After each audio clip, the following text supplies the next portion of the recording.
எப்பா, நீ இல்லாத இந்த உலகத்தை நான் சொல்லணும் அப்படின்னா, நீ இல்லாத இந்த உலகத்தை நான் சொல்லணும் அப்படின்னா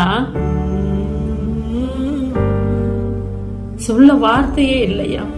அதை சொல்லணும் அப்படின்னா கண்ணீர் ஒண்ணு மட்டும்தான் வருது.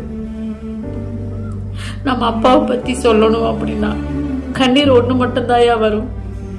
அவர் கேட்கும் வார்த்தைகள், நல்லா இருக்கியா, சாப்பிட்டியா, நீ கவலைப்படாதடா, உனக்கு என்ன கவலைனாலும் அப்ப நான் இருக்க, உனக்கு என்ன கவலைனாலும்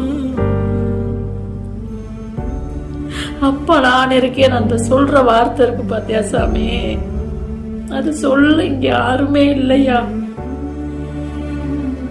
இந்த உலகத்துல அப்பாவுக்கு நிகர் அப்பா மட்டும்தான் சாமி.